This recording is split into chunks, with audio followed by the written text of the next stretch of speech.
నేను బైబిల్ ముందర ఉంది, నేను అబద్ధం ఆడకుండా చెప్తున్నా, నా మనసులో ఏ తీర్మానం తీసుకున్నా తెలుసా? ఆల్రెడీ మొస్సంగి సంఘంలో చెప్పిన, ఇక్కడ కూడా చాలా సార్లు చెప్పిన, ఎంతమంది గుర్తుందో తెలియదు. నాకైతే బంధువులు మీరే. ఎందుకంటే నా రక్త బంధువులను కూడా నేను దగ్గర తీయను. వాళ్ళు వచ్చినా వాళ్ళకి నేను ప్రిఫరెన్స్ ఇయ్యను. రేపు ఏదైనా కార్యం జరిగిన ఎవరిని పిలుస్తా?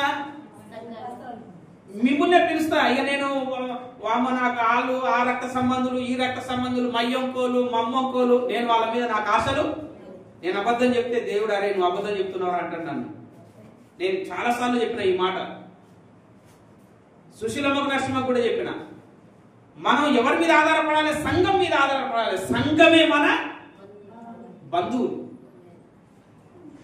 సంఘంలోకి వచ్చినాక మళ్ళీ కులం అని బంధువులని ఆవేశాన్ని పెట్టుకోవద్దు. సంఘం నీకు సమస్య వచ్చిందా? సంఘం ప్రార్థన చేయాలి, సంఘం పరిష్కరించాలి. నీకు దుఃఖం కలిగిందా? సంఘం నిన్ను చేరదీయాలి, సంఘం నిన్ను బలపరచాలి, సంఘం నిన్ను నిలబెట్టాలి. ఎందుకు? నువ్వు లోకాన్ని కాదనుకొని వచ్చినావు కాబట్టి మనం ప్రత్యేకింపబడిన వారందరం కూడా ఒక కుటుంబం లాగా ఉండాలి. మనం ఒక్క రొట్టె ఎందుకు తింటున్నాం? ఆ ఒక్క రొట్టె ఎందుకు తింటున్నాం అంటే ఆ ఒక్క రొట్టె ఎట్లా గట్టిగా ఐకమత్యంగా ఉంటుందో మనం అందరం కూడా. మార్కయ్య గారి కుటుంబం వేరే, సంగీత మేడం కుటుంబం వేరే, హనుమంతు కుటుంబం వేరే.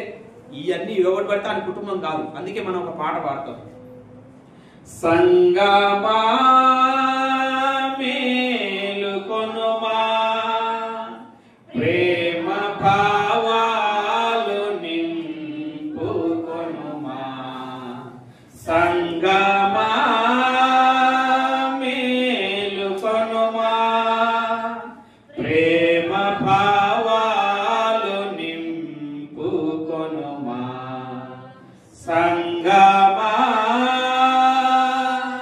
కులము బలమాని తలపోయక, కలహం ద్వేషం విడనాడుమా, కులము బలమాని తలపోయక, కలహం ద్వేషం విడనాడుమా. చాలు.